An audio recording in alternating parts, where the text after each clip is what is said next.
Hello, and welcome to week 11 of the Hofcast, which is broadcasted around the globe and across the country.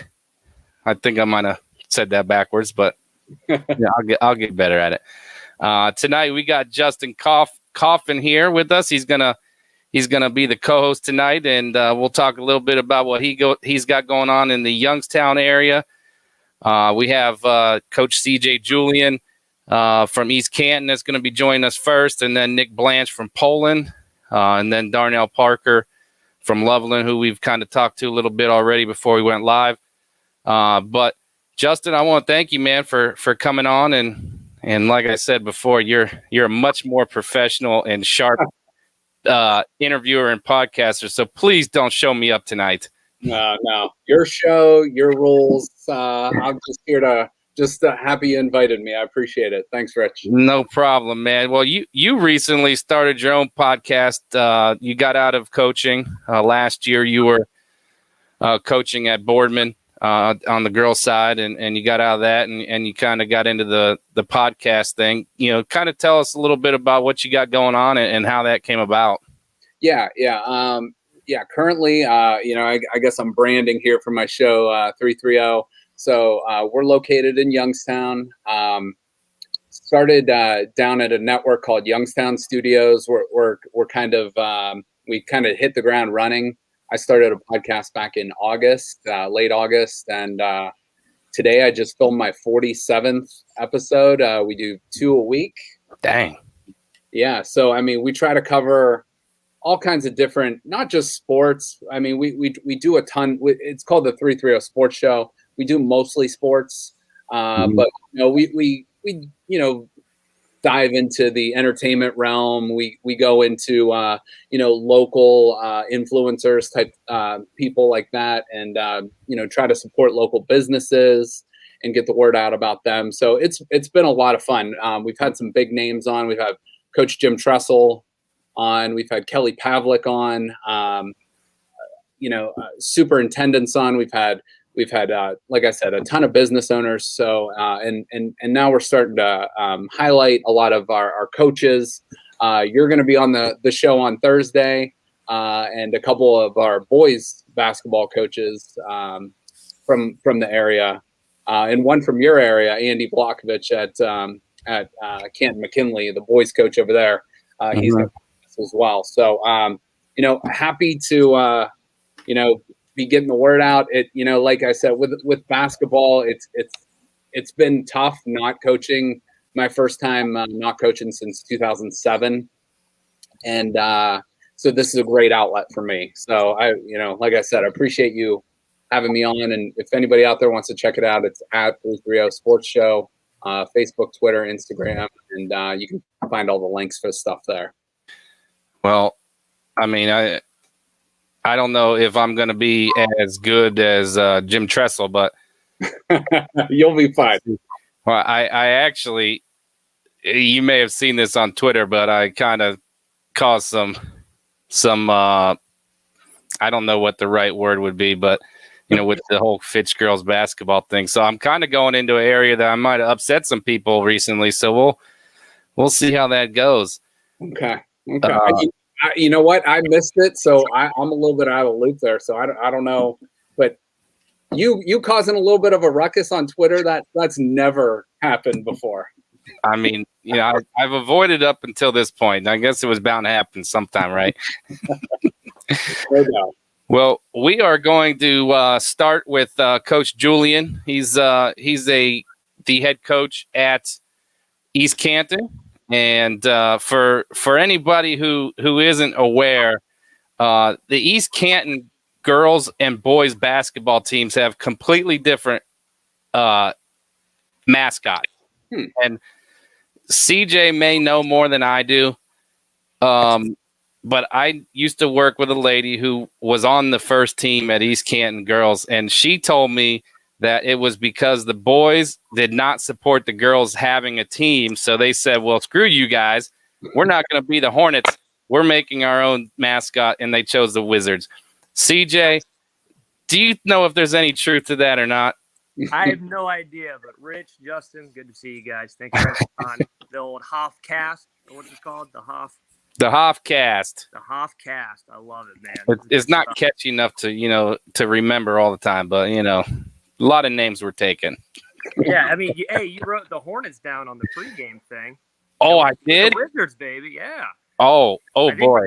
I think the only team in Ohio got a different girl's name than a boy's name, so it's pretty cool. Is it the other one? Why is it? I've heard that story. I heard the cute story that they went to states twice, and then they were the Wizard of Oz because they're from Osnaburg. Oh. The Wizard of Oz. Oh. And then I've heard my assistant coach is a East Canton guy, and he said that the whole school was the Wizards back in the day. And then the boys said that's too girly. So then they shifted. So I have no idea. So I've heard all three stories now. So I don't know. Well, I've already changed it, so it is no longer the wrong mascot. Yeah. Respect we appreciate it. Well, CJ, you've done a great job since you've been over there. You started your career. I mean, you may even have started before this, but you had some time under Paul Wackerly, Glen Oak.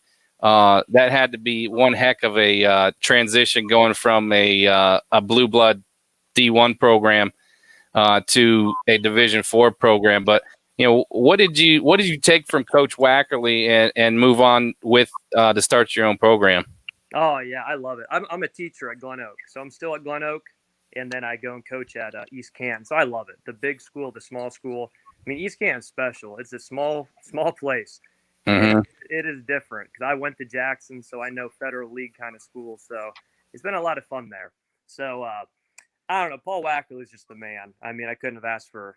I begged him to let me come onto his staff, and he allowed me.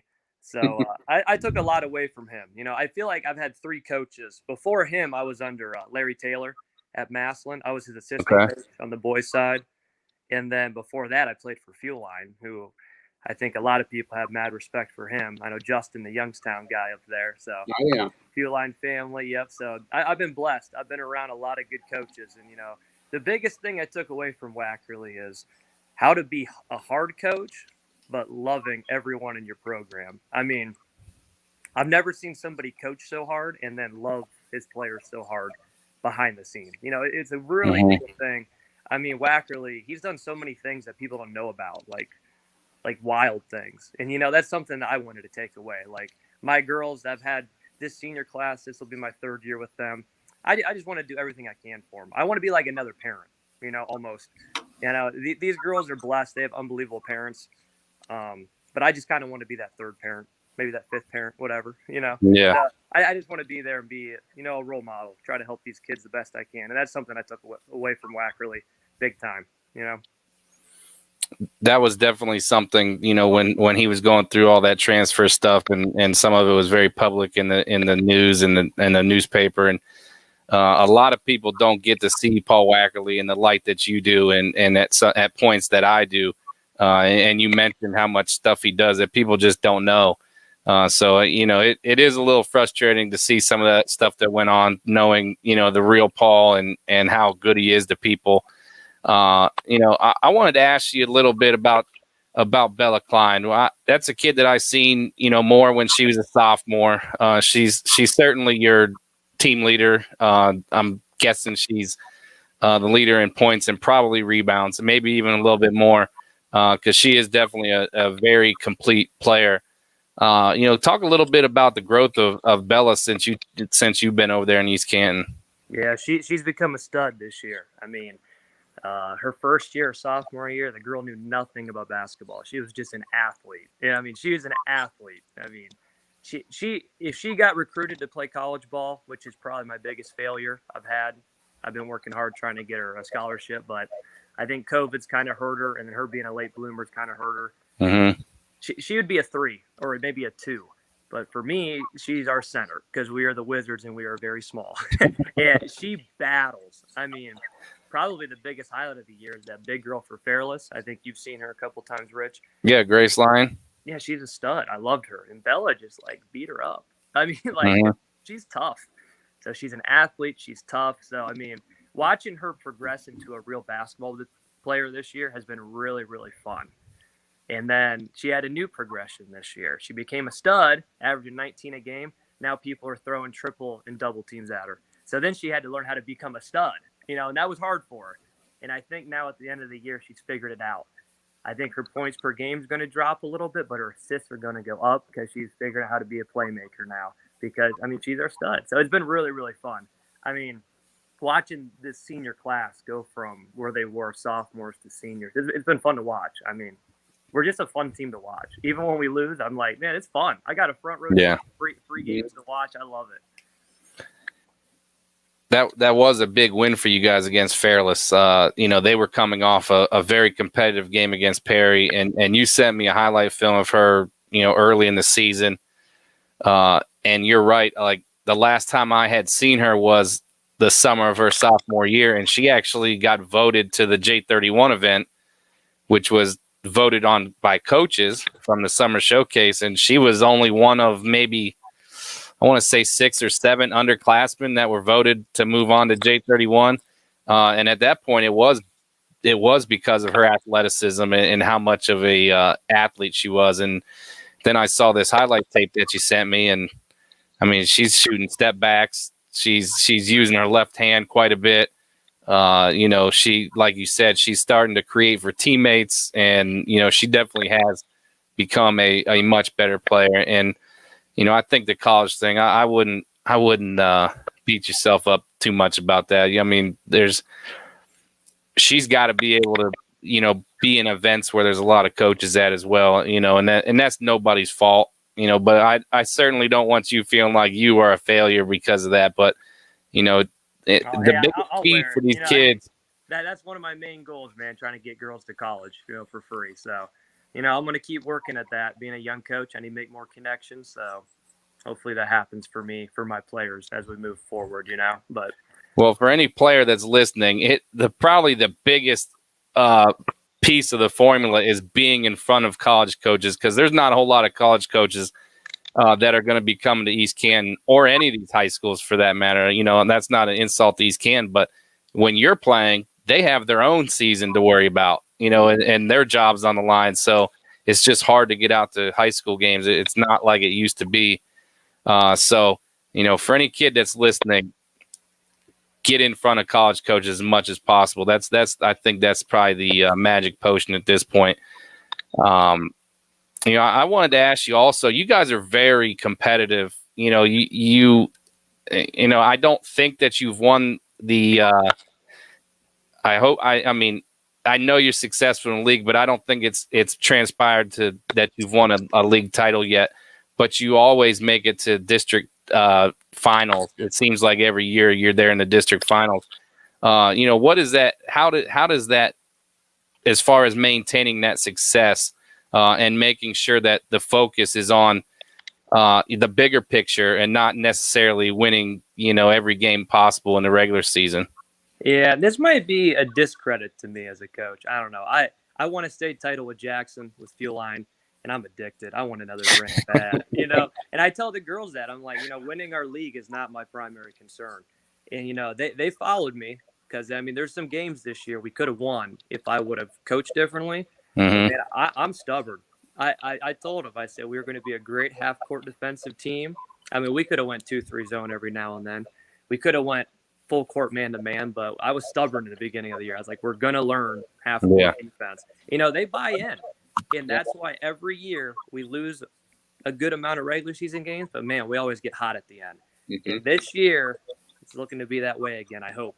Fingers crossed, but we're playing our best ball at the end of the year. Because, these girls have bought in, and they've learned how to lose. Losing is a great thing, if you can do it right. So right. I'm hoping it happens again. We can get back to a district title and maybe dance with some of these Youngtown teams. Because we got moved this year, so we're heading down to Justin's land down there, I guess. So I got to figure out all these Youngstown schools. All right. Justin, you may be too good of friends with some of those coaches. I don't know. You might don't listen to Justin. He might try to throw you off track. No, I like it. Bully me, Justin. We'll talk off air. See if I can get any scouting reports. I actually like what you just said, Coach. I think I'm on the same wavelength as you. I think half-court defense and, being able to just, match up with somebody face-to-face is a huge key to being successful, because you're not going to be able to you probably would be able to drill Newcomerstown by 40 if you pressed them, or name whatever other school in your conference, because you beat about every one of them. It could be worse if you pressed them, but you choose to go half court man and just build that toughness in your team. And you're familiar with Highland. I always go back to this game. I watched Highland play Menor. It was probably maybe 4 or 5 years ago, and they tried to press and zone Menor, and Menor had them up by 15, or had them down by 15 at halftime. Dave comes out and plays a man half-court defense and just gets all over them, turns the game around and wins. That's something that I always – if Highland cannot press and zone people to death all the way to a state title, then why does anybody else think they're going to be able to? You don't see that down there. Teams don't live in 2-3 and go to states. I mean, you gotta be able to play half court man. You got to play half court offensive man, from an offensive side too. So yeah, we try to prepare ourselves for the tourney, and I mean, there's nothing like it. It's tournament time. I'm already smiling like all day, every day. I live for tournament time, baby. It's a fun time. I think, CJ, to jump in real quick, I think that's exactly what you got to do. And like you said, it might cost you a game or two in the regular season, but if it prepares you at the end of the season for the tournament, and it makes your girls better by the end of the season, then it was all worth it. I just think that's the way to go. CJ, what is a couple things? I mean, you guys have made it to district finals more than once, right? And maybe the last 2 years, maybe the last 3 years? 2 years. Yeah, 2 years. Dalton twice, and they got us both times. You've gotten there, and you're competitive. What is it going to take to get over that hump? I know Dalton had graduated a lot, but you're actually going a different direction this year anyway. Yeah. But what is it? Just a couple things off the top of your head. What's it going to take to take that next step and get past the district final? Yeah, so it's interesting. When I first came to East Canton, I thought I was going to have to come in and teach them how to compete, how to play hard. I was way off. All these girls do is compete. They go nuts. My first practice, they were running into the concrete wall. And I was like, oh, hold up. I thought someone was going to break an arm. These girls are nuts. They play hard, they compete hard, but we just had to learn how to play basketball. So now tournament time, you see coaches throwing junk at you. 1-2-2s, 1-3-1s. That's our Achilles heel because we're not very good at thinking about it. So all the Youngstown people can hear that. But I'm feeling confident, because we've worked really hard against that lately. And our girls have bought in that the game of basketball is more of a mental game. I mean, they bring the physical side of it, but at the end of the day, it's a mental game. I was just telling the girls about, I think it was 2 or 3 years ago, we were talking about fouling and how Canton McKinley lost the district title to Jackson because they fouled in the full court, and it was a tie game with 2 seconds left. I mean, just heartbreaking. McKinley played so dang hard, but at the end of the day, it's the IQ knowing, we're the other team's in the 1-on-1. What's going on here? So I don't know, that's why basketball is such a beautiful game. It's so hard. It's such a mental game on top of a physical game. So, that's what's going to get us over the hump. And I think this group has it. So will it turn into a district title? I mean, that's tournament time, babe. We could get bounced first round. Who the heck knows? That's why it's great. I love it. Did you guys end up playing your Jackson game last night? We did not. It got canceled again, so we're not going to be able to make that up. So that's a bummer. I was excited for that one. I mean, that's just a testament to you that you're just, I mean, and I love this in any coach, that you're just not afraid to play anybody. I mean, you're going to play a team like Jackson. You're going to take what you need from it.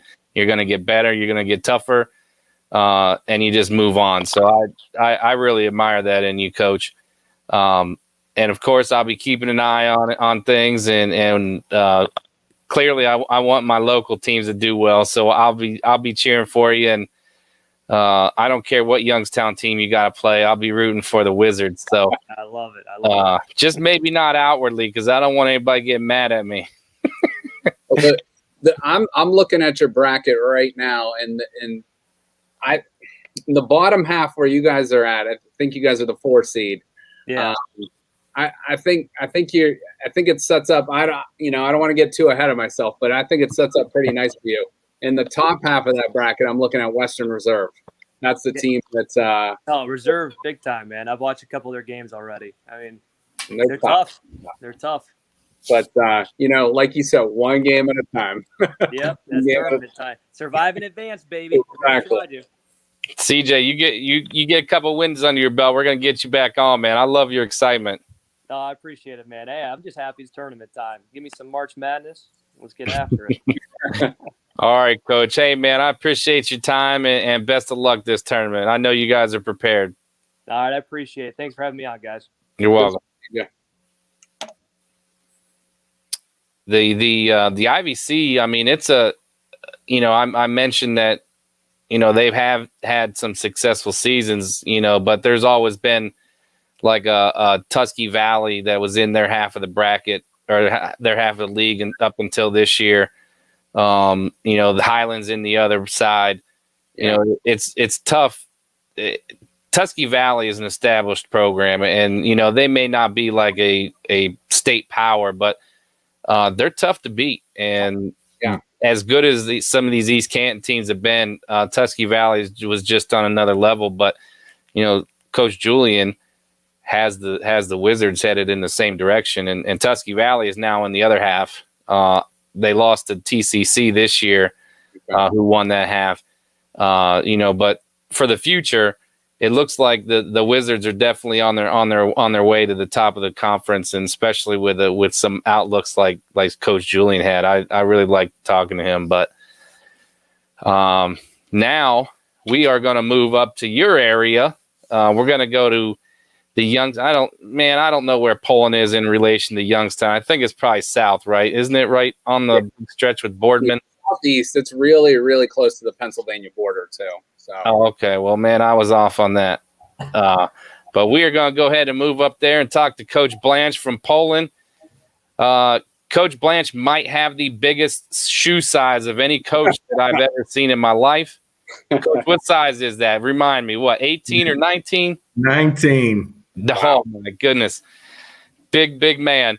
Well, Coach, how are you? I appreciate you coming on. I appreciate you having me. I look forward to talking to you guys. I think Coach Fish at South Range said he's going to get his popcorn. He's going to be ready to go to watch this, and maybe I can bait you into some trash talk. I don't know. Oh, yeah. Coach Fish, I'm sure he's on there, and he's got a beverage, and he's all tuned in, ready to go. I actually watched your guys' interview with Anthony, and it was outstanding. You two are just, two of the top coaches at what you do, and not only on the floor but off the floor. So before I start, obviously we got Justin Coffin on here with us, and you guys probably know each other pretty well as well. So he's going to help me out, and he's going to be with me all night. I wanted to ask you, the thing that comes to mind when I think about Coach Blanche in Poland is how well your kids like you. I've had some Poland kids that played in our AAU program, Bella Gaidos, Sarah Burry. They all have, and their families had nothing but great things to say about you. I see it on Twitter all the time. What does that mean to you that it goes further than the basketball court for you? Yeah, absolutely. And that's why when, I'm an easy target. I understand that I'm, 6'6", I'm 400 pounds over here, and, I'm loud and aggressive. I get that, but I'm also very caring. So the people that want to focus on the negative side and I'm loud or I'm abrasive or this and that, the people that aren't happy for whatever reason, they're not seeing the full picture because they don't want to. They're locked in on minutes or shot attempts or anything like that.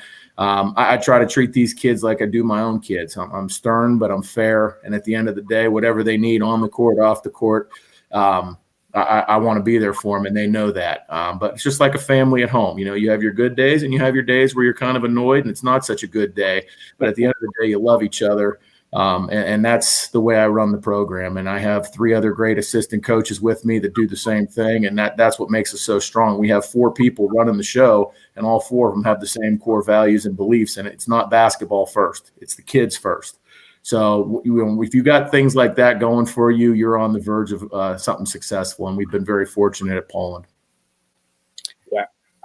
Rich, if I could just jump in real quick, I want to say, not. So the thing that we're doing, we're doing this Zoom video here. I gotta reach out and say to Coach Blanche, he was one of the first coaches in our area that I knew about that was setting up Zoom meetings with his own program and team. So he was sort of an innovator with that. And I think that's a testament to what he does with his program. He keeps everybody in the loop. I think you even brought in the incoming freshmen. They were eighth graders at the time. And that just shows, it's more than basketball. It's a family. You're checking on kids in March and April, off season and seeing how they're doing.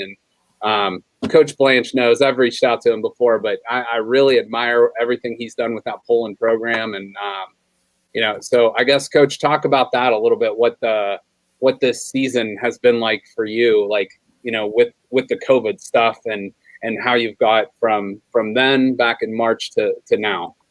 It's been the most stressful season I've ever had. But I mean, like I said, everybody's in that category. But my stress wasn't, for anything personal. It was mainly for my three seniors, Lizzie Herdman, Jackie Grisdale, and Ella Harrell. I wanted them to have some type of season. So we didn't know what was going to happen. So I figured, look, we're not allowed in the gym in the off season. So let's find a way to get together. We always talk about overcoming adversity. So here's an obstacle. So there's going to be people that'll say, well, we can't do anything. And they're just going to leave everybody alone and use that. Or there's people that are going to find a way. We found a way. I had great leaders, great captains. They bought in and the kids all bought in. We did our Zooming a couple times a week, and sometimes it was just to touch base and see everybody. And then they did their own FaceTimes and things of that sort. And then once we got to the actual season, it was tougher than the fall because it was an indoor sport. Sure. And so once we got up to the season, then Trumbull County shut down, other counties were shutting down. So I got very worried because I wanted my kids to not only have some games, especially those seniors, but I wanted them to have a senior night. You play all these years and you look up to these girls and you do all the decorating for those kids. And now it's your year and now you don't get a night, and that was very stressful for me. I was with my AD, Brian Banfield, on that and was like, listen, we have to do something. I don't care what we have to do. We've got to get a senior night for these kids. And he agreed. I mean, he's been great to work with. And then games get canceled. And I'm going everywhere I can. I call Brian Miller up at Norton. So we go to Norton and we play Norton. And then I call Coach Eft over at Indian Creek, and we're going there. I didn't know what Indian Creek, where that was, but they needed a game. We needed a game, and I'm calling everybody around the state. Like, I just want to play basketball. Stowe and us almost got into a game, but then we couldn't match up on a date. But like I said, I didn't care about wins and losses. I just wanted my kids to play, and especially those three seniors. And I think for freshmen coming in, they are excited for high school basketball. It's their time too. So I think those are the two grades I was focused on the most because the other kids have experienced it and they have a year to come back. So we just wanted to play as much as we could because I just feared the shutdown. I didn't know from week to week if we were going to turn purple, red, what we were going to do. So, it was just stressful and I was trying to cram in as many games as we could. And fortunately it worked out for us.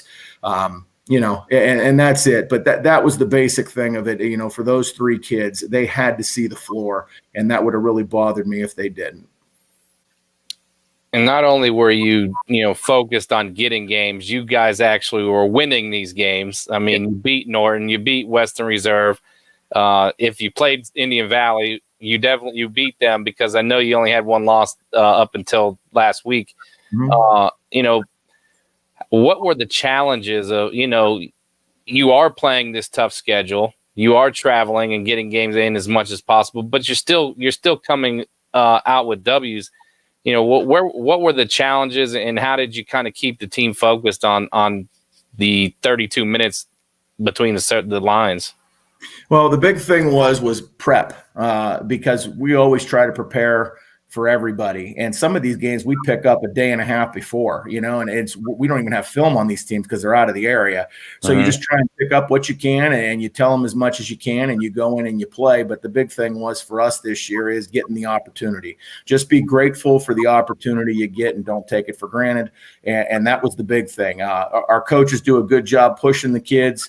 But that was even stressful at times too, because sometimes we go into a situation where we're not 100% sure what we're getting into because we just picked up the game 30 hours ago, and we're trying to figure out even where the school is, let alone who their personnel is. So sometimes it was just pick up and play Poland basketball and do your best, and wherever the chips fall, that's where they fall. And, it is what it is. But I was very proud of the kids. They've overcome a lot of adversity this year, and they've sacrificed a lot too. There's a lot of things that they like to do that they've limited just to give us the best chance to stay on the floor. And that's a lot of sacrifice for a high school kid to avoid the parties and things of that sort. And granted, I'm not naive. I'm sure some still snuck out and did their thing. But for the most part, the girls kind of watched each other and they spent time with each other because that's who they've been around more than anything. So a lot of sacrifice on everybody's part. And we were very fortunate to this point to be able to do what we've done. But that's just it. Like, be grateful for the moment. And I think our team chemistry is what I focus on the most in the off season. And I think us doing the Zooms and all the things that we did built us up to the point where we're more excited for the person next to us than we are for ourselves. And that says a lot about the kids and the leadership we have. Coach, too, and not to focus on one individual, but when people think Poland basketball, they think of the name Grisdale, whether it's on the boys' side or the girls' side. And so talk about, that 10-day stretch where, Jackie, got her milestone and what she means to the program, you getting your 200th win this season, and her dad getting his 500th win this season. So what was those few weeks like? Yeah, I was a little bitter at her dad. He kind of made my 200 look like nothing. So, I told him, he could have planned that a little bit better for me, but I'm just kidding. I honestly didn't even know I was approaching 200 until a few days before when my athletic director filled me in on it. But it was just exciting. The family dedicates themselves to basketball. They're in the basketball realm year round. I mean, Jackie's going to graduate high school with 20 varsity letters in, playing every sport there is. And she excels in all of them. But no matter what sport she's in, she's always in the gym. For example, she will go run a cross country meet. When the meet is done, she'll go to the gym. She'll lift weights. She'll get shots up. I've been up there doing work, and in she comes after a meet, like an actual meet.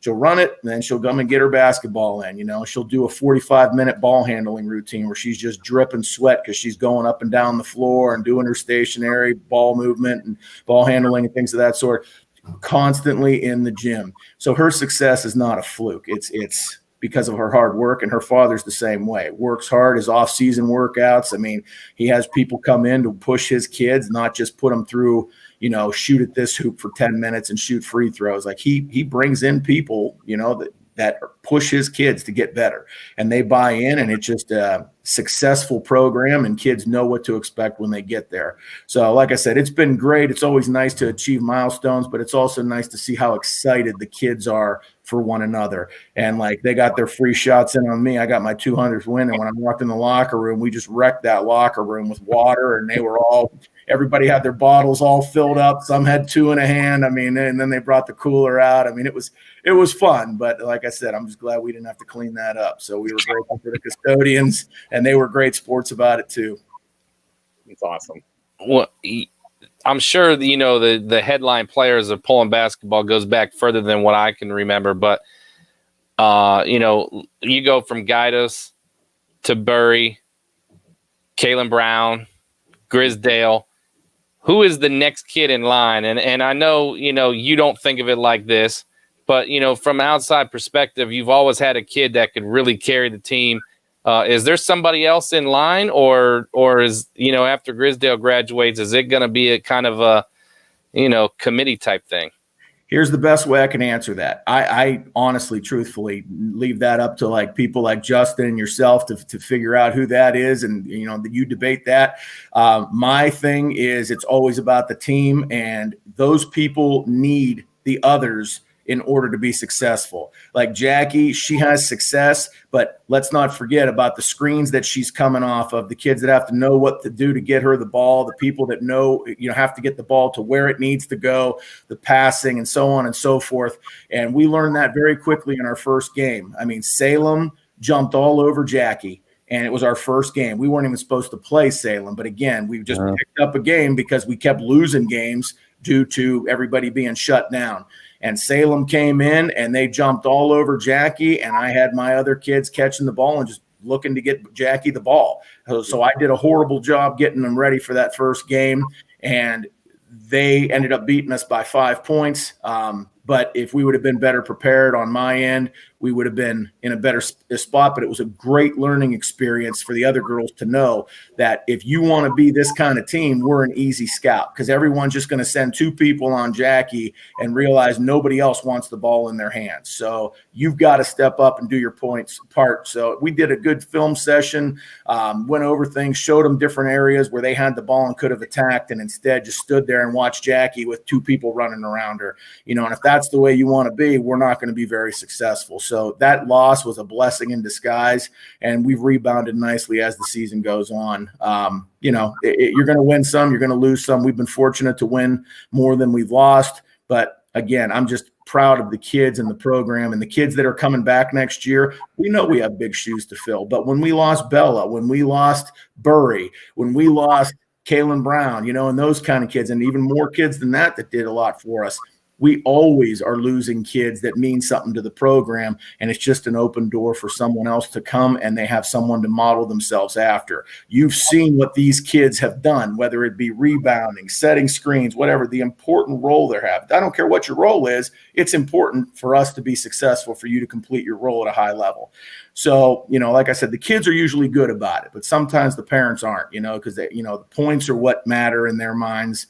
And if you can win, but if baby girl doesn't get her minutes and her shots, the coach is an idiot. And that's what I mean, that, I get targeted with stuff like that. And that's okay. It's part of the realm. I'm no different than anyone else. But I don't really get caught up in that or who's next. Whoever wants to be next can be next. Be the next great screener, be the next great rebounder, the next great point guard we have in our program. And you're going to make others great, because Jackie has all these accolades. And like you said, Justin, everybody knows that name. But again, it's not 1 on 5. She's getting a lot of what she gets through her hard work, but also the opportunities based on those offensive rebound kickouts and the screens and all those things that we do that don't get the headlines in the paper. So again, very grateful for everybody in our program, despite who gets all the accolades. And that's fine. I understand that. And I don't have a problem with that at all. I just want everybody to know that they're important no matter what they're doing. Even the kids on the bench, I tell them everybody gets 32 minutes a game, because when you're on the bench, you could sit there with your arms crossed, or you could be clapping and cheering for your teammates. What do you want to do? Because sitting there with your arms crossed isn't going to make me any more excited to put you in the game. Yep. It's true. 100%. You guys are traditionally ranked high in the district. This year, you were the 2nd seed, and then you're ultimately the top seed in your district now that you and Perry split up. Mm-hmm. As the top seed, and it's consistent. It's been probably the last several years you've had a 1 or 2 seed. How do you kind of change things going into the postseason, or is there any difference from, once the regular season ends and you kind of tighten things up, or how does that go as far as coaching? Nothing really changes for us. We adjust our style of play based on what we have. Some years it's traditional half court, and some years it's up tempo and go. I mean, we can't force it. I mean, just based on what depth you have. But our off season is consistent. Like outside of last year, of course. I mean, we made the most of it. But we'll do our summer leagues, our shootouts, our camps, and we'll do everything we can to get those kids as many reps and minutes as possible. But it's on them. Like I said, you could have the greatest coach in the world, but if you don't work hard and put in the time, don't expect to make the big plays. It's not going to happen just because it's game time and now it's time to turn it on. That's not the way it works for coaches. You got to prepare for things coming up, and for the players. Your off season, your time to get better is not when the season starts. When the season starts, it's time for the team to get better. Your off season is where you're going to get better in your personal game. That's just my opinion. Some may disagree with it, but it's hard to do individual work when you're trying to build up your defenses, your offenses, your presses, things of that sort, and put all these things in. And then when are you supposed to do your ball handling and shots and work on your shooting form and things of that? So, we just continue that hard work, and push ourselves forward and strive to continue to be a solid program and one that's well respected throughout the area. Well, Coach, I would love to have you on again. so many things that you're saying are things that I agree with, and it's no wonder that you guys are very successful year in and year out. I would love to have you on here later in the postseason as you guys are getting deeper in the tournament, and maybe we'll even bring Justin back. Yeah, that'd be great. Hey, I'm all for it. I mean, like I said, but we're not taking anything for light. I mean, I know that. I mean, tournament play, you have one bad night, and it could be done. And we have Southeast, we have Mooney, we have West Geauga, and West Geauga, I think, is the best hidden secret in our side of the bracket because everybody thinks, well, they're 5-3 or whatever they are. They were 22-4 last year, and they're bringing everybody back. So I mean, they're good, but when you don't start until January, that changes things a little bit. So you don't get caught up on 5-3 or 6-4, whatever they are now.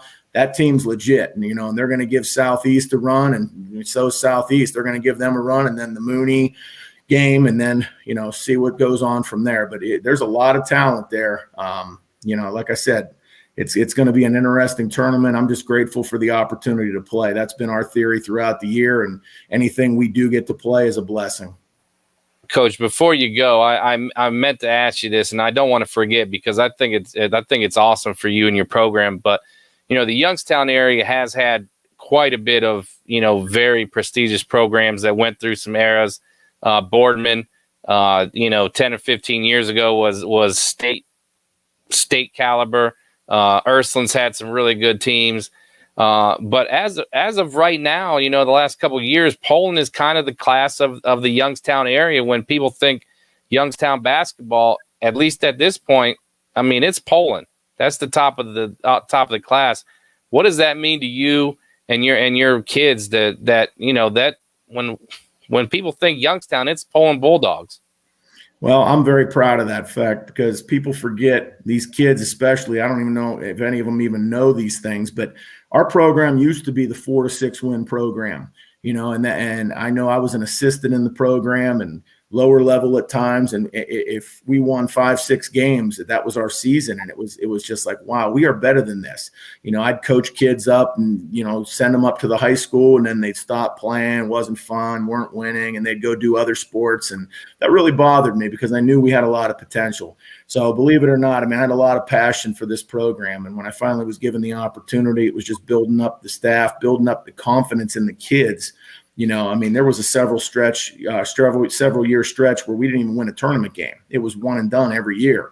And so that first year, we just won one tournament game, but it was a big win because the kids believed that, hey, we could actually win something over here. And slowly but surely, it's built itself up. So it's not easy, and it's harder to stay up top, to be honest with you, because when you're up there, the bullseye gets bigger and bigger. And we like that challenge. We like the adversity, but our younger kids, as they come up, have to realize it's not easy to do. You've got to really break your backside, and it's easy to sit there and point fingers at others or point fingers at the coaches. That's fine, but I think the coaches have already shown that they know what they're doing. It's just a matter of having the troops that continue to believe and do the things they're asked of. And as long as we have that motto at Poland, we're going to be just fine, and I hope we continue to stay as that focal point. But like I said, it has not been an easy path.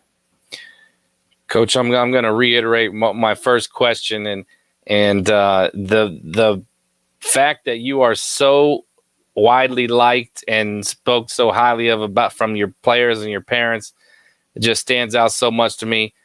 I've had coaches that I've known very well that even some of the best, still there's people that have something to say about them, but you are one coach that I've honestly have never heard one bad word about. So I mean that should make you feel amazing. I know it does.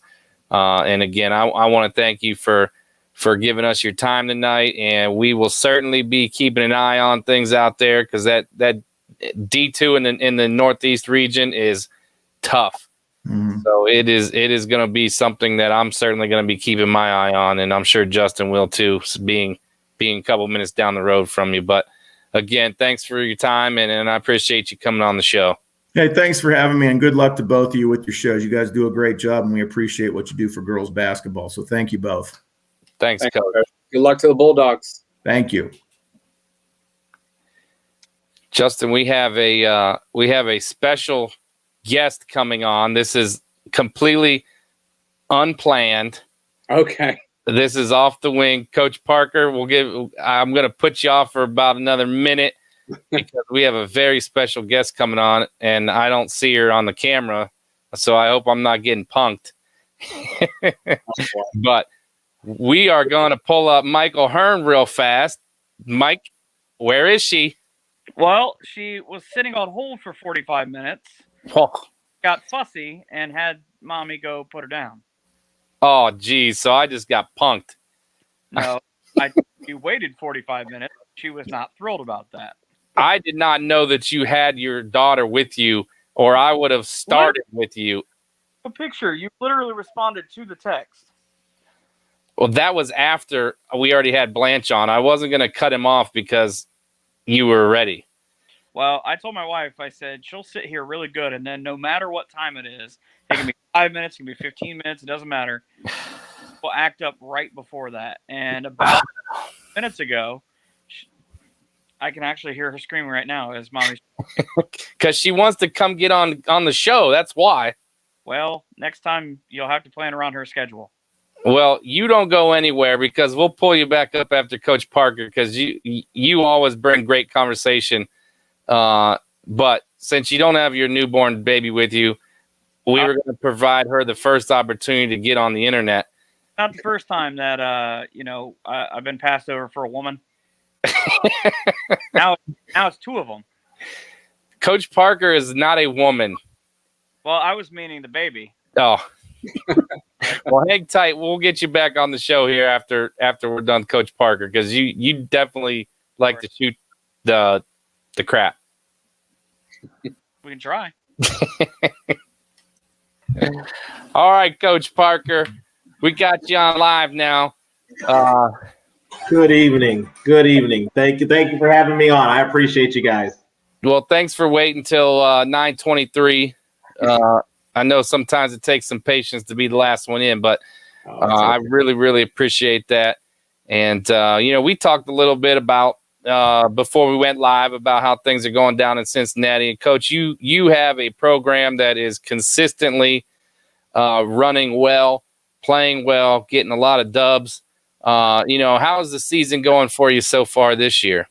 The season's going really well for us this year. It's been a long haul, especially going through COVID and everything, and being able to put together a season. But this is year 4 for me over at Loveland, and prior to myself and my assistants coming over, it was just a program that did not have a ton of success. Great kids, but just couldn't find a way to put it together, and we've slowly built that thing to where this is my first graduating class, year 4, and they're looking at freshman year 18 wins, sophomore year 18 wins, junior year 22 wins, senior year now 19 wins. So it's a class that's went through that does not know they don't know losing. Coach, you're going to be in the record books really soon. It's big for our kids. It's big for our community, down here in little old Loveland, and I'm excited for the future of our program as well. Now, I should know this, but as people that know me know, I am the least professional person on earth. Are you guys Division I or Division II? We are Division I, so we're about a mid-tier Division I school. We're probably a little below the halfway mark when it comes to kids. And as you guys know, Cincinnati is always it's a grind in D1 with your MNDs, your Princetons, your Masons, your Lakota West. I mean, it's a grind, and being able to be one of the teams that's mentioned with those schools is fantastic. It's got to be a little frustrating. I mean, knowing all that you've put into the program and how successful you guys are yearly, and then you always run into a Mason or a Mount Miller Dame or Lakota West, and I kind of know what your answer's going to be to this question. It might be something hard to answer, but I mean, is that your ambition to be a program like that at some point, or you guys kind of happy with just having your niche down there and just keep being competitive?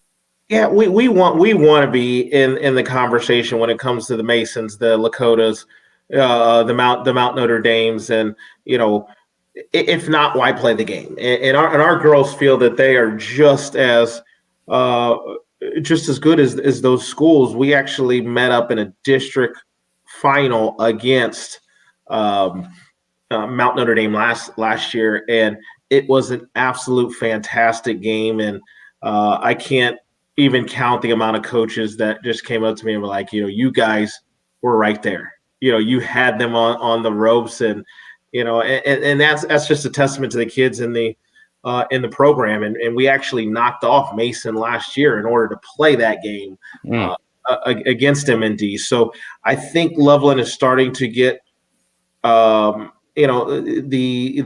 respect. I don't like to say respect, because you got to earn that, but just being able to be in the conversation with those schools. We got 71 years of basketball at Loveland, Lady Tigers, and we had never been to in the districts. We had never won a sectional final. We only had 3 league titles in 71 years, and we're going on back-to-back league titles.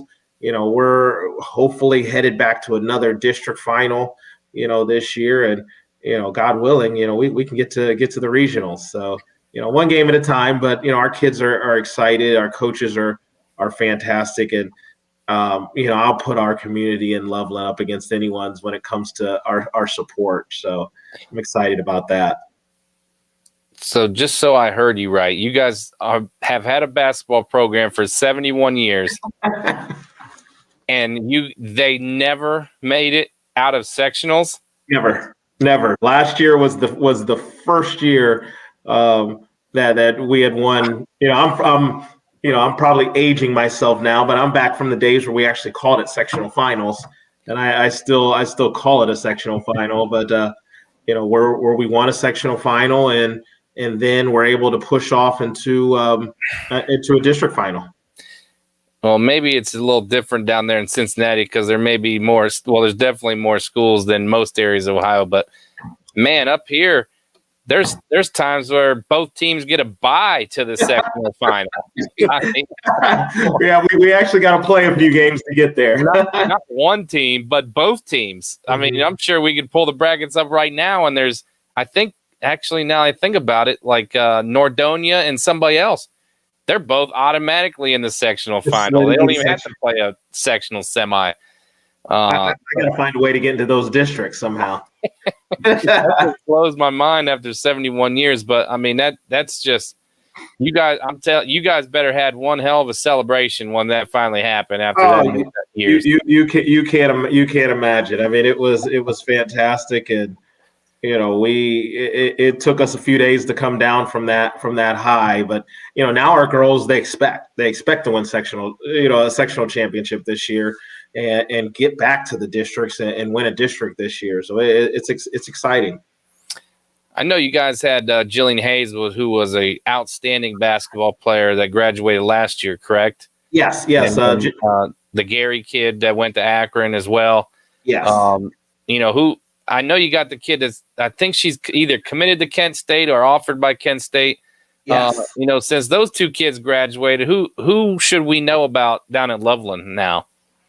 Jenna Batch is our we call her Stretch. She's a 6'1", 6'2" guard. The prototype. I mean, she's got the college body. I mean, this is what college coaches look for. She can do anything on the floor. For us, and she is fantastic. She committed to Kent State this year, and she will be headed there this fall. And we return a 4-year senior guard in Tess Broerman, who's decided to go to school just to be a student, which is fantastic also. But she started every single game in her career, and you can't find a steadier guard than Tess. She just does. From day one, has not gotten rattled, and from day one, she's she's been under our program, under our wing, and knows what we expect. And those two have really picked up the slack from Gary and Hayes leaving last year. A lot of folks thought that we were going to fall off. I mean, and that's we lost almost 40 points a game off to Division I colleges, and we're right back in the same boat, mostly because of our defense and our kids buying into our program and what we expect and what they expect is out of themselves, and they just refuse to let our program take a step back, and we're right back in the same position that we were last year.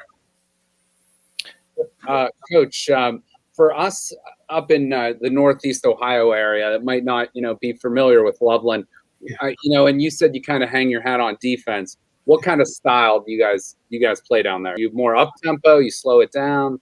We've had multiple styles. My first year, we were really, really big. So we were a half court defensive team, and we just really sat down and defended you in the half court. The past 3 years, we've been more athletic. So we've gotten up and down.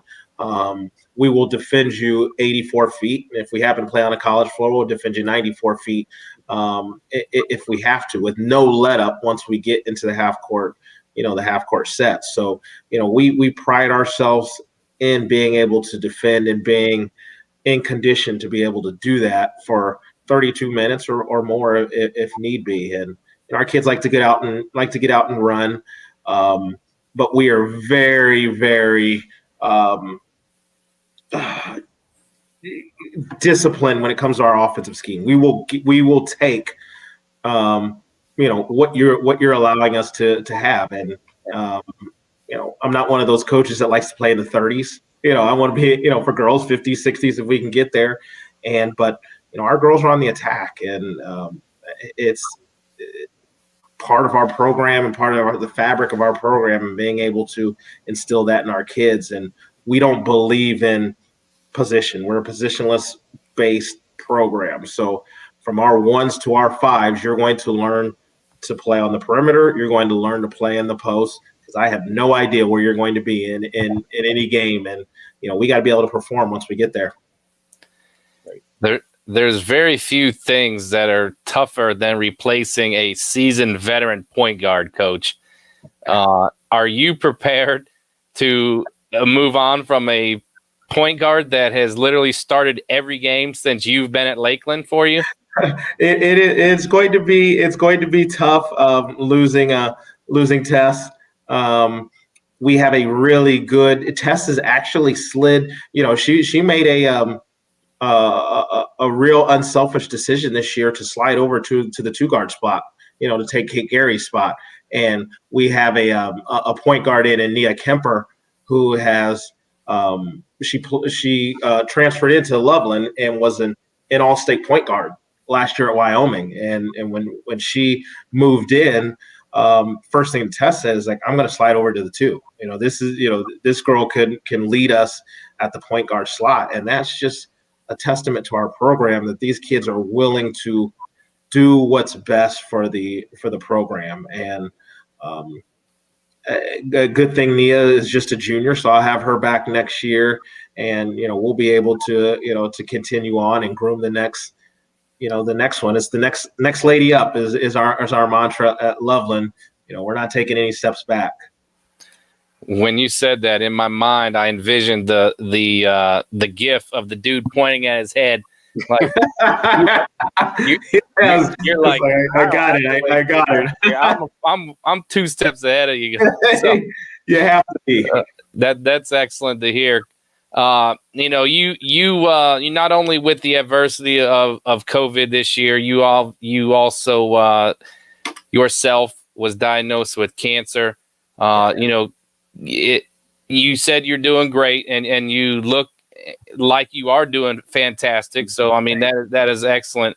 Talk a little bit about, how that and basketball is kind of mixed, and how that has changed things, or maybe, maybe for the better or the other direction. Yeah, I October 25th. It's a day that I'll never forget. That was actually the day that I went to the hospital and was actually diagnosed with colon cancer that had spread also to my to my liver. And it's one of those things where you're coaching and you're going through your daily life and you feel it. You feel that you're healthy, and then you get a couple signs that just don't feel right. And my fiance, demand, I like to say, kind of recommended, but it was more of a demand that I get checked out into and we went to the emergency after I wasn't feeling very well, and they did some tests on me and found the cancer. And at first it's a punch to the gut. You hear you hear the C word, and you start to feel bad, and you start to think about the worst. And I got two daughters as well, and it's thinking about them and my parents. And after all of that, the initial shock and speaking with my doctors, I said, let's fight this thing. Right? Let's go ahead and fight this thing. And in order to fight this thing in the best way that I can is to continue to live life normally, the way that I can, being a great dad, being a coach. And one of the hardest things was to tell my team. And, there was a lot of tears, and, but, they looked at me and said, "Coach, we got you. Whatever you need, we got you." And that was enough for me. And, I said, if you guys got me, I got you, and I will give you everything that I can, as much as I can. And in turn, you guys do the same. And, by the grace of God, I have missed over the season probably 4 practices due to just not feeling well. And I haven't missed any games. And when I wasn't there, those practices, my assistant coaches really stepped up and, took over the reins. And, the kids have dedicated this season to me. And, I asked them to push through adversity, and I owe it to them to be able to push through, this adversity as well. And, hopefully, my story can be a testament to someone else that's going through, it doesn't have to be cancer. It could be anything, so that persevere. You can push through it. You got a team behind you. You got supporters. Lean on those people. And that's what I do. And my treatments are going really, really well. I go through chemo once every other week. And those weeks are tough, but this week is a non-chemo week, so I'm feeling really, really well this week and excited for our tournament games coming up. I'm not going to spend a whole lot of time on this. I know it's a very heavy topic, and me and Justin are guys that you just we don't know each other, so I don't want to spend a lot of time on that.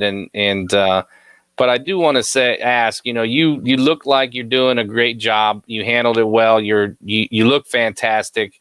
Thank you. Thank you. What would you tell somebody who may go through the same thing, may at some point get that bad news, and how did you handle it, and what did you find that was helpful for you?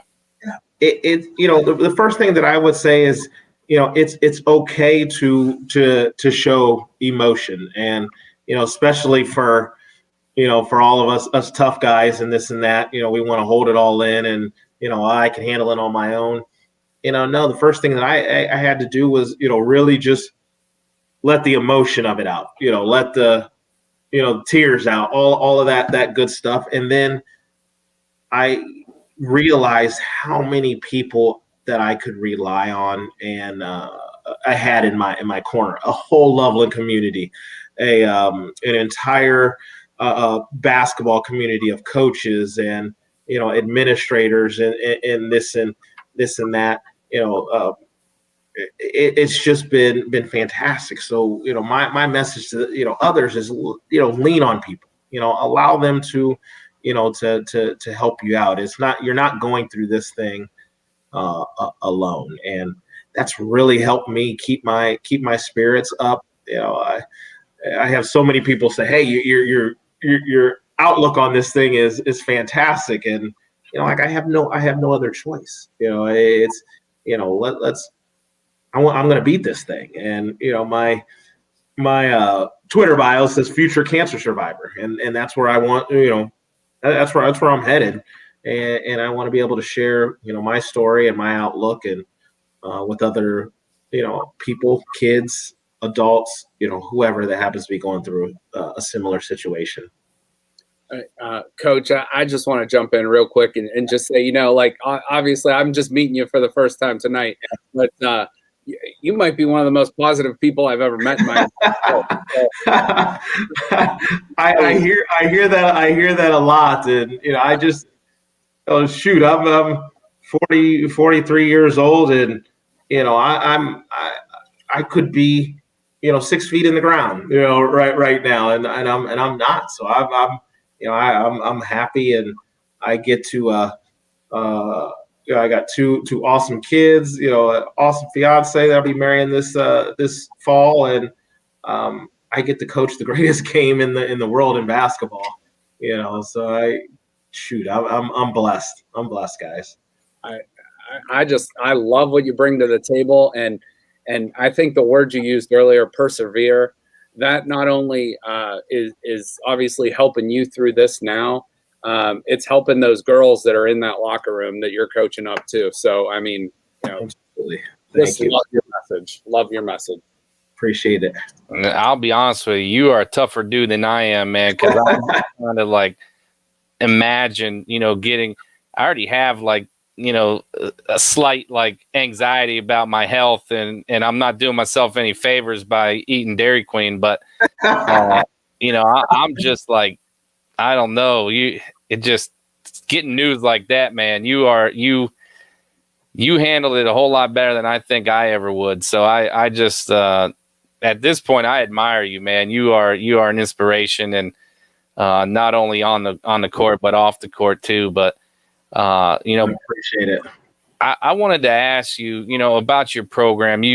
And it looks like your cat joined our. Yeah, my cat's laying down now. She's tired, I guess. That cat is athletic. Right. What are some of the like foundations of your program? We talked about your defense a little bit and how you kind of approach your players, but what are some of those program staples that are just non-negotiable for you guys? Yeah, we live by a mantra of our way, and a lot of my tweets went and hashtag our way, and what our way is it's our our core values and what we stick to as a program at Loveland. And although we we want to be up there with the MNDs, the Masons, the Lakotas, we're not MND, Mason, and Lakota. We're Loveland. And we do things our way, not their way. So there's just a few things that we live by. We got to be accountable for each other, and that's 1 through 15 on the court, and all five of my coaches. We are accountable for each other. This is our program, and everyone has a say in our program. And if you ever watch me coach, there's been times when my kids, they'll call me off, and they'll I want to do this, and they're on the floor. They're the ones playing. They're saying, "No, coach, we're gonna do this. Stay man. We're not gonna go zone. We're gonna stay man. No, we're not pressing. We're doing this." They have a feel for the game.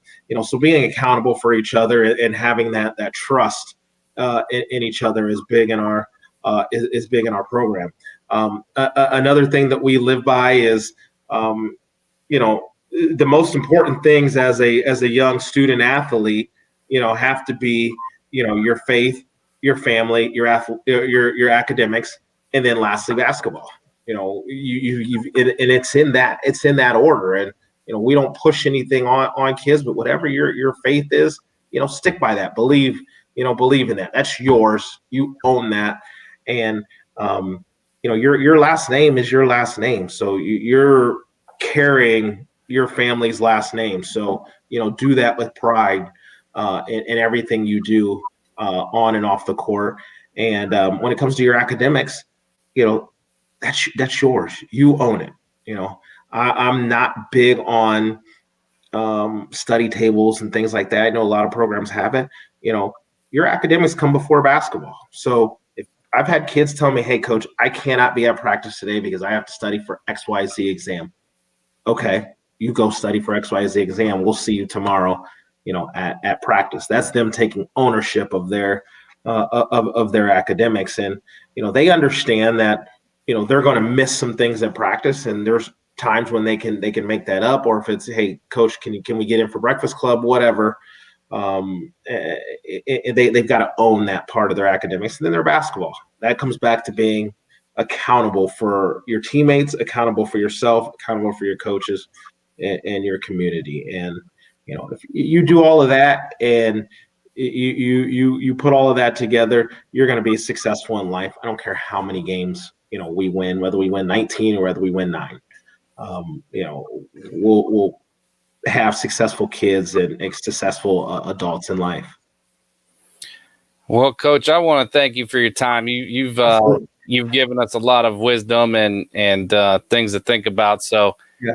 I know it's late and my computer battery is about to die. I was looking at mine too. I'm like, oh shoot, I'm at 13%. I might have to get on the. I've never run into this problem. It's always the first, but again, I want to thank you for your time. I appreciate you coming on and talking about some things with us. And we will definitely, myself, Hall of Fame Huddle, I want to definitely express my support for you, and I'll be thinking about you, Coach.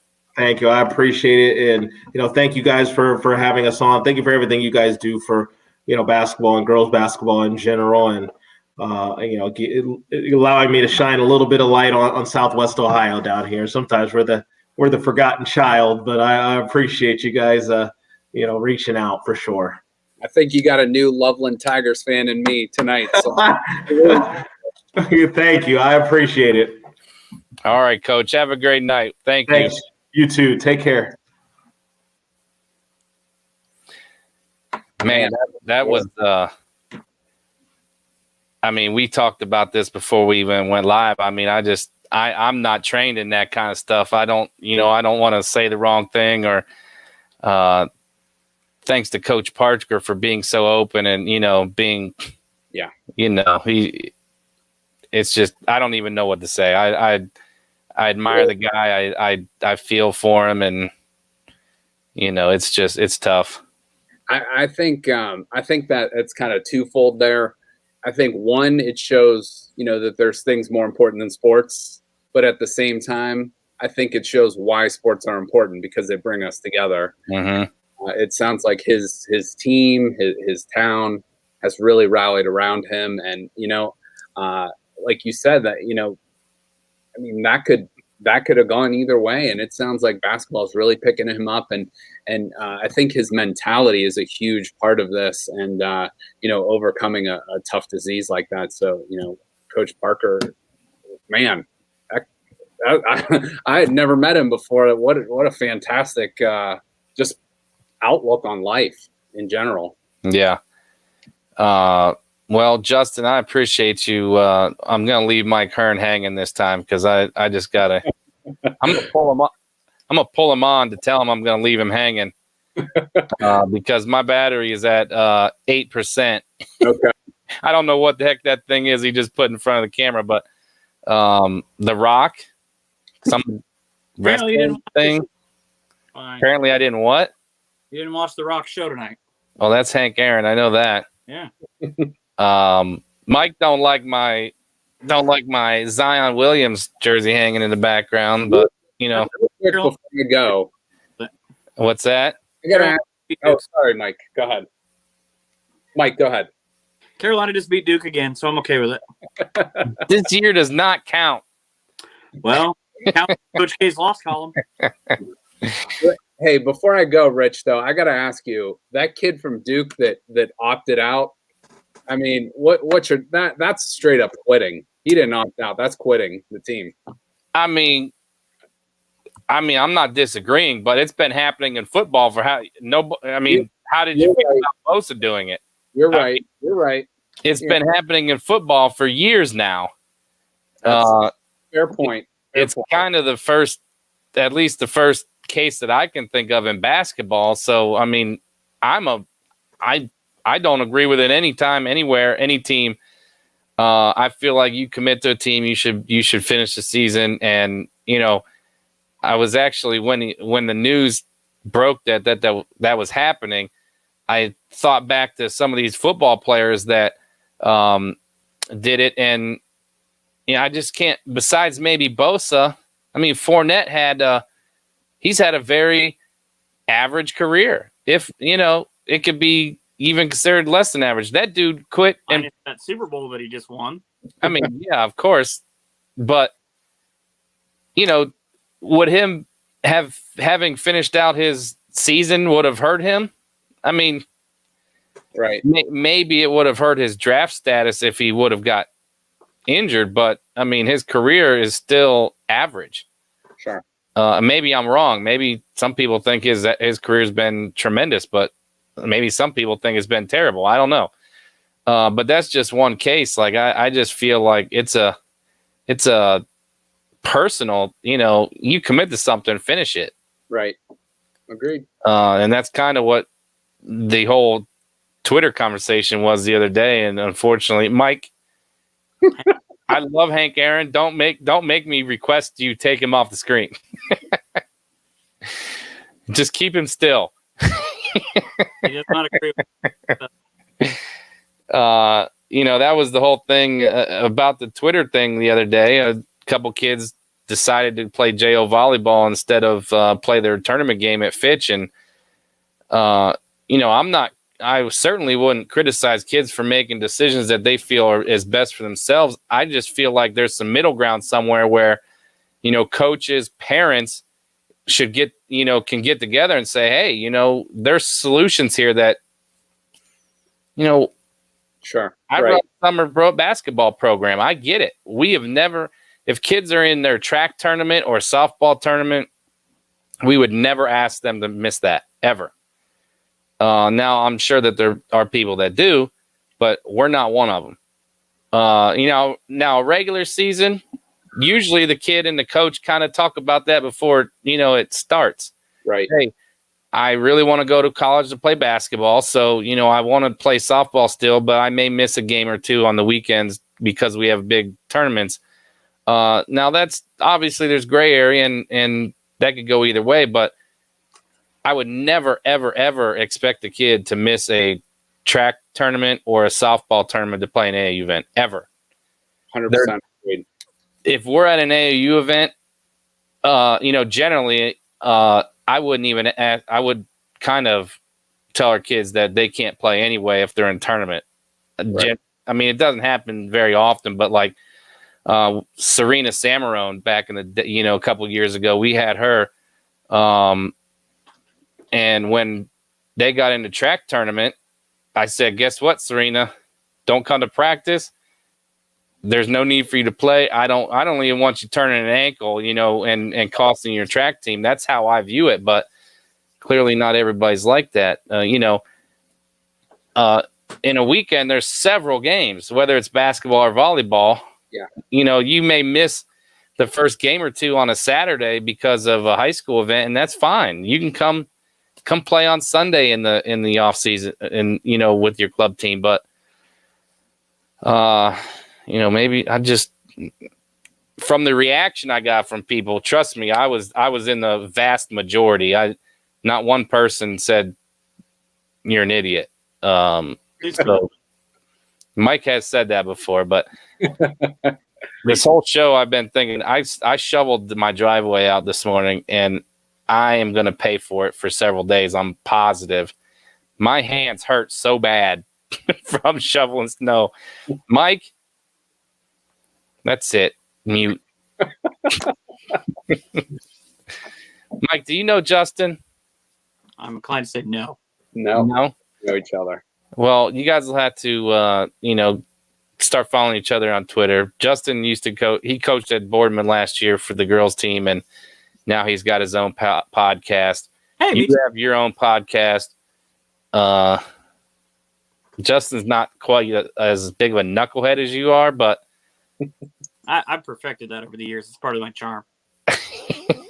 I do hope he's got one of those 330 hats for me, though. I'll look into it. This was a custom made, so we'll work on merchandise in the near future. I'll get one. You're gonna have to tell Alexis that she has to listen to our show on Thursday. Can you do me that favor? Okay. Yeah. Mike, how have you been, buddy? How's being a new dad? It's fascinating, actually. She had to go feed and go to bed. Sounds like a great night. She was on hold for so long that she wasn't able to hold out for it. Actually, no, it's definitely interesting, especially with the foot of snow that we got last night and the animals and trying to adjust the rules and get back and forth with doctor's appointments and every once in a while throwing a game. And especially considering she came 16 days early. Oh, wow. Her actual date was the 18th, and she came way earlier. And we went to the doctor, and she said, hey, you guys ready to have this baby today? No. What if guess what? we set up for you to come back in the afternoon in like 4 hours? So we crammed about 2 weeks worth of things into 4 hours.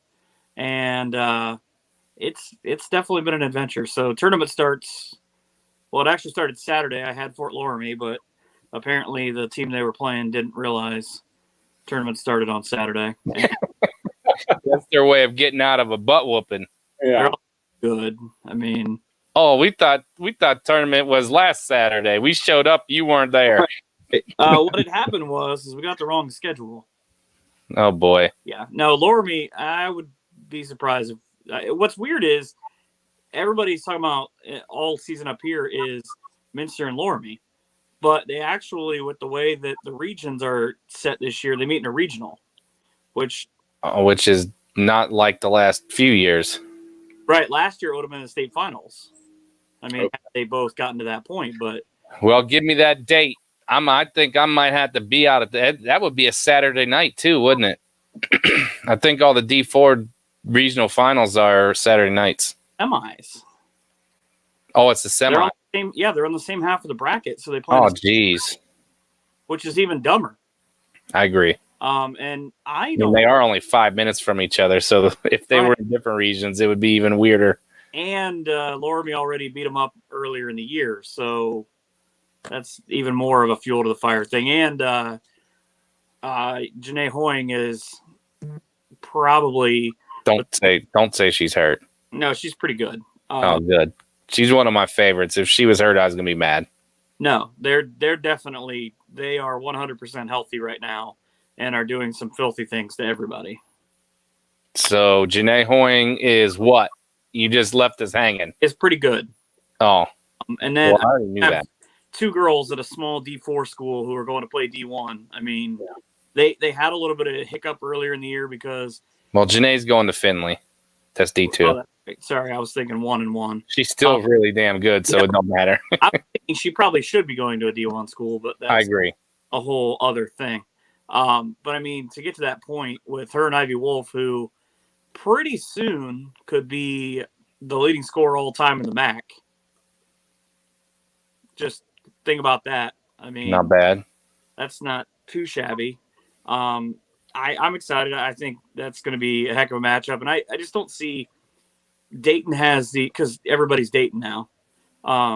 There's a school near Indiana that's apparently Dayton. Literally, there's never a show that goes by where there's not a Dayton jab. Well, I just found out that apparently even the Dayton people are doing it. Well, apparently Ottawa is now also located in Dayton. I wasn't aware. So when I go to Pat's in Dayton, right? 330's in Dayton. Well, Ottawa is in Dayton, and my house is in Dayton because it's off the way. I found out about that, but no, I'm really excited. I think there are a lot of really good teams up here. I had Corey Kreinbrink from Napoleon on my podcast last week, and they go out and win the Northern Lakes League tournament with the way everything's set up this year on Friday night. Shock, NLL Player of the Year, and all-time leading scorer Napoleon. Just a little shout out, Taylor. Yeah, I saw her when she was a freshman, and just the videos that I've watched since that point of the things she's done is both a credit to her and a credit to Corey. Are they as loaded as they were last year? Yes and no. Okay. I mean, it's like a hard thing to answer because it's almost like the old addition by subtraction thing in that they lost really, really good players, but everybody else figured out how to role-wise sort of go, okay, well, I need to pick the scoring. You need to pick up the rebounding, and pick that up. The district, though, that they're in, my goodness, it's them, a handful of Toledo schools, and the WBL. Sounds like a boxing something. Right. Yeah, it will be. That's how that district will go, too. It'll be slugfest every night. If I remember correctly, I got a comment here. I'm going to put it up. I just learned I could do this. See, I just had to put that up there. You just don't know how to read it. I mean, I know. I swear to God, why am I even friends with you? What? I'm sorry, you were saying if you remember correctly? If I remember correctly, I mean, they did lose some players, but the only player that it was hard to replace would have been Shea Pedroza. Right. And again, the other kids obviously played good roles and they did their job, but some kids are replaceable, some aren't. Right. But Shea's younger sister, Emma Pedroza, has gotten better. Some of those other kids have definitely improved. So at Sonora before they even went to Napoleon, and just you kind of felt like, and not as a disrespect to Sonora, but the way that Sonora has been going and the way that Napoleon is growing as a program, you kind of felt like, all right, you need this bigger stage. And when they went, they made the most out of it. Mm-hmm. Well, Justin, have you been able to watch any basketball this year? I know you're not in coaching, you got your job and COVID. Have you been able to make it to any games this year? I made it to one. I really wanted to watch, especially the girls I coached that were seniors this year. I was only able to make it to one Boardman Austintown Fitch game, and Fitch is really down this year. Or Fitch was really down this year. And Boardman still was down this year, but that was the only game I was able to actually go to in person and see live. I did check out some games. We have a pretty nice setup here. YSN has been great. I know you've had Anthony on the show, and they do a really good job. So I've been able to see some things. I keep in touch with a lot of people on Twitter. I see what South Range is doing. They're right down the street from me. I see what I live in Canfield, so I know what they're doing. Poland, we talked to Coach Blanche. West Branch is still decent. And that's why I brought up Napoleon too, because what those kids went through last year, West Branch for us was D2 state. They were literally warming up on the court and got pulled off. And, I know Napoleon, first time to make it to state in history. So, like that just really, being a coach, what these kids put into it. And for them not to be able to experience something like that stinks. But, hopefully in certain cases, hopefully they're able to get back, or, they were able to maybe at least get a little taste of it.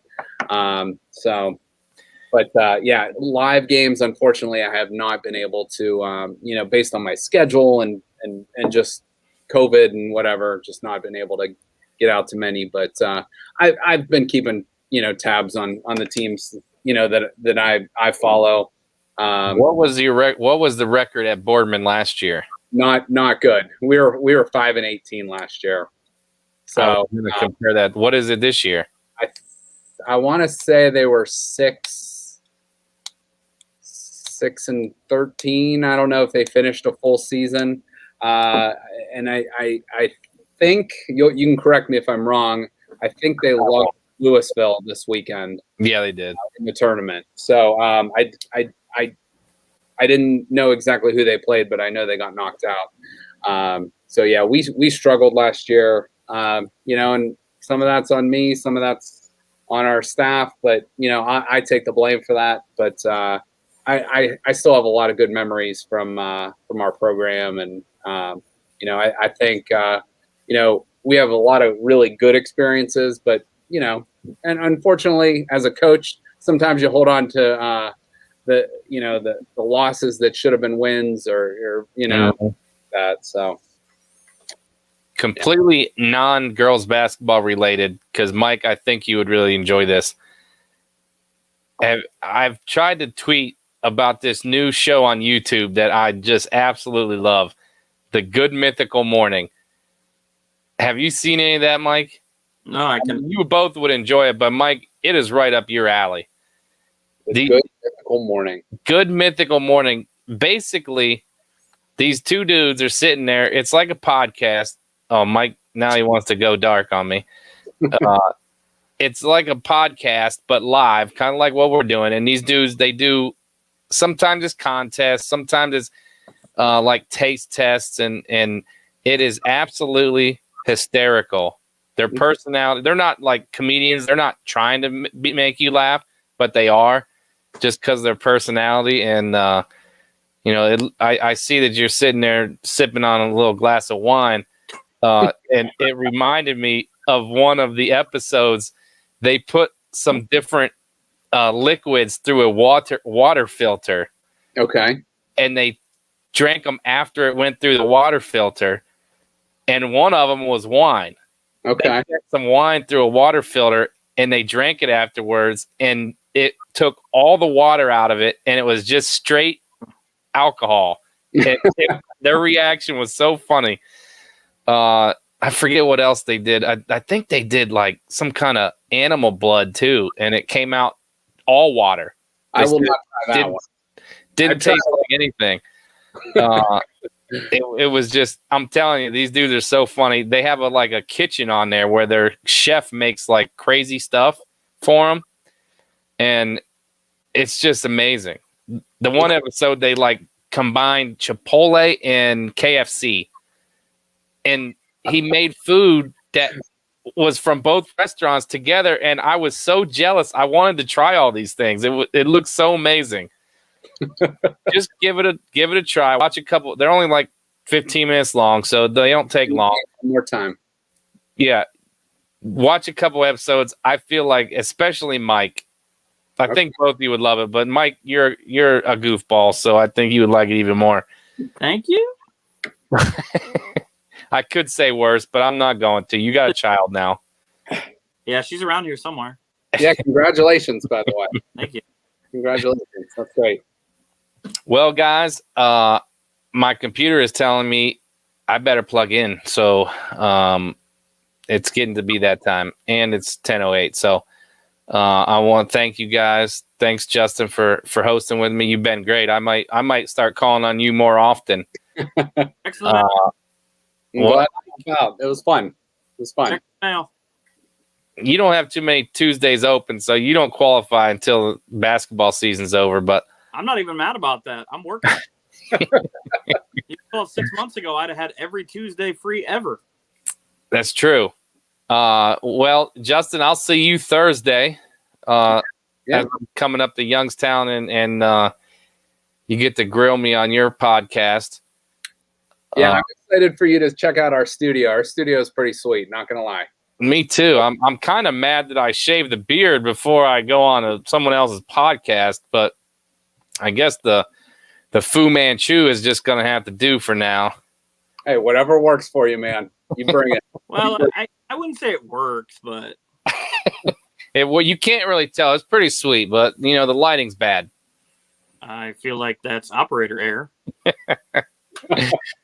Oh, well, it's always nice talking to you, Michael. I tell your wife I said hi, and tell the little one, her Uncle Richard is excited to spoil her. Right, but not how you intended it. What, you think I wanted you to have a boy? No, I don't think you got that joke. Oh, no, I didn't then. All right, guys. Again, thank you, everybody that listened. Thanks a lot. Hopefully, that Hank Aaron bobblehead, literally, when it was on the side, it looked like it was 6 foot tall. It really did. You were tricking us, but Everybody, thanks for listening. We actually had a lot of viewers tonight, so it was a great show. We had a lot of good people on here, and everybody, remember, do something good for somebody, be kind to other people, and do not be fake.